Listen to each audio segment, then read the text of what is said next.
Have you ever looked up at the stars and wondered if we are alone in the universe?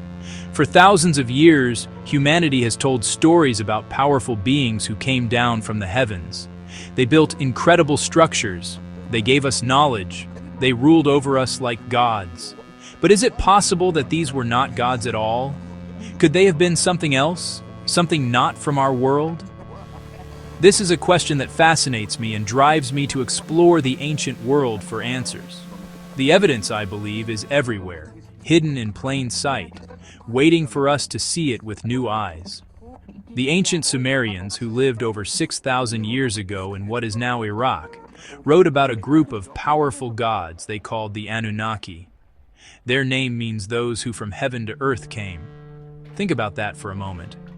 The name itself describes a journey from the sky to our planet. To understand the Anunnaki, we must first travel back in time to meet the people who wrote about them. We must go to ancient Sumer. This civilization emerged around 4500 BCE in Mesopotamia, the land between the rivers, modern-day Iraq, fertile Tigris and Euphrates River Valley, cradle of civilization, Sumerian breakthroughs. They weren't primitive cave dwellers. They built a complex society. The Sumerians were true pioneers. They invented the wheel. The wheel changed transportation and labor. They developed the first known writing system, cuneiform, wedge marks pressed into wet clay. That writing let them record everything: laws, business transactions, history, sacred stories about the gods. Brilliant astronomers, star charts, and the first calendar. They divided the day into 24 hours. They divided the circle into 360 degrees. Is it possible they had help? Society organized into powerful city-states: Uruk, Ur, Eridu. At each center stood a massive temple, a ziggurat. Stairways to heaven, connection between earth and the gods. They believed gods could come down and dwell atop ziggurats. A landing platform, perhaps? Thousands of clay tablets survived. Tablets show daily life. Tablets show government. Tablets show spiritual beliefs, a complex religion, a vast pantheon controlling nature, rising of the sun, flooding of the rivers. At the top of that hierarchy, the Anunnaki. These are detailed accounts, not simple myths. In their mythology, the Anunnaki were the most powerful group of deities in their pantheon. They were described as the children of the sky god, An, and the earth goddess, Kai. The name Anunnaki is often translated as princely offspring, or those who from heaven to earth came. They were a council of the most important gods who made major decisions affecting the cosmos and humanity. Celestial beings who lived in the heavens, but with a strong connection to earth. They created order in the universe, set destinies, and established civilization. The texts describe them as having immense power. They could control the weather, cause floods, and decree life or death. They wore brilliant, shining garments and sometimes fearsome helmets. Could these be descriptions of advanced technology? Reflective suits and helmets worn by space travelers. They were led by a council of 7 great gods, including Enlil and Enki. Enlil, strict, powerful ruler. Enki, creator, friend to humankind. Their dynamic, sometimes conflicting relationship recurs in Sumerian stories. These stories read less like fables and more like records of political intrigue, personal conflicts, and major technological projects. One major role, their involvement in the creation of humanity. The texts say the Anunnaki had a problem: hard labor, digging rivers and canals, and they grew tired.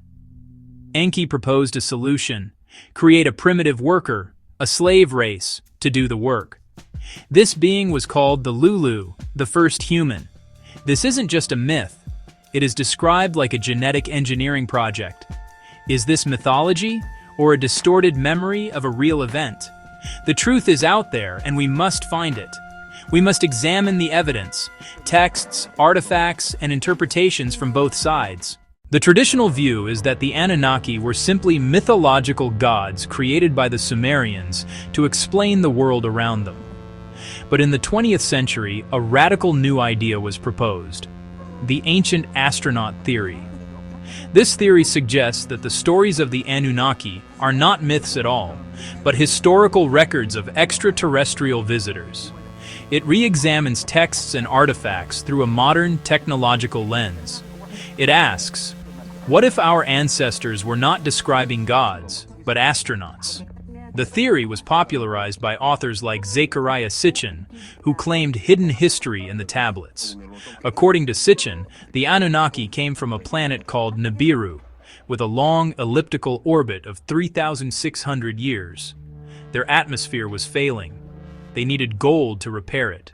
They journeyed to Earth to mine our planet's gold, establishing a base in Mesopotamia. When their workers rebelled, Enki led a genetic solution, upgrading a hominid with Anunnaki DNA. The result, Homo sapiens. In this view, we were created as a labor force. The gods become mission commanders. Creation becomes a lab procedure. Echoes in Eden, first humans created in an enclosure called Eden. This theory ties human history, religion, and even our biology to an extraterrestrial intervention. What evidence do ancient astronaut theorists point to?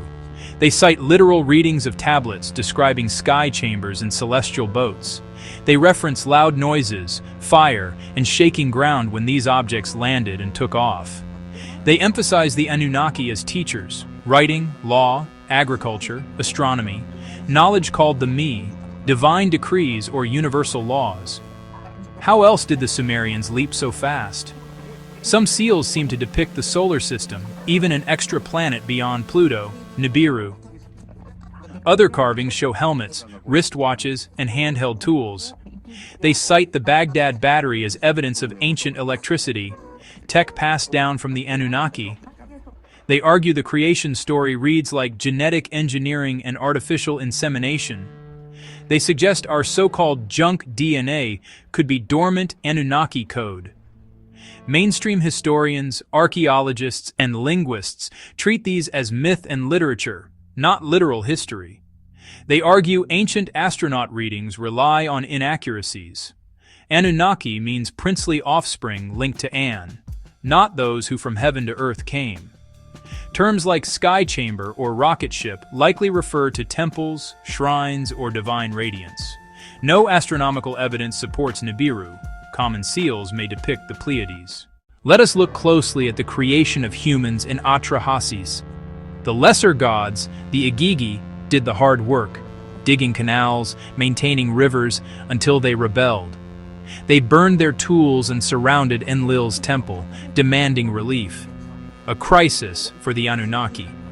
Enki's solution: create a primitive worker to take on labor.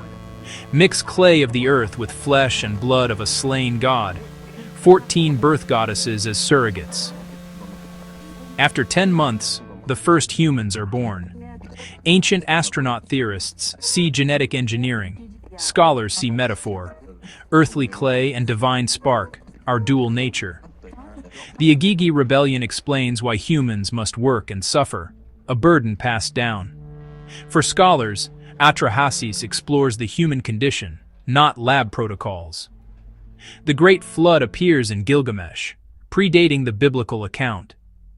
Enlil decides to erase humankind for its noise. Enki secretly instructs Utnapishtim to build a sealed vessel. Some read it as a technical submarine, saving family, animals, and the seed of all living things. Others see a powerful flood myth of judgment and mercy. We have explored two explanations for the Anunnaki: scholarly mythology and the ancient astronaut theory. Academia sees allegory, texts rich with symbolism revealing values and fears, evidence of human ingenuity and storytelling to interpret a mysterious universe. Ancient astronaut theory reframes myths as history. Visitors mining gold and engineering humanity. Supporters claim eyewitness accounts filled with advanced tech, spacecraft, and genetic manipulation. They believe a literal reading uncovers a secret origin linking us to the stars. The debate comes down to interpretation. Are celestial chariots symbolic gods, or astronauts in ships? Is clay and divine blood a metaphor, or a lab procedure? Is the flood a myth of disaster or a technological cataclysm? Both sides claim support, but conclusions diverge. Extraordinary claims require extraordinary proof. This story forces us to confront the limits of knowledge and the nature of belief. It pushes us to question narratives and re-examine the past with fresh eyes. While mainstream science has not found conclusive evidence to support the ancient astronaut theory, the questions it raises are undeniably fascinating. The stories are there, the artifacts are there, and the mystery remains. So I leave you with one final question.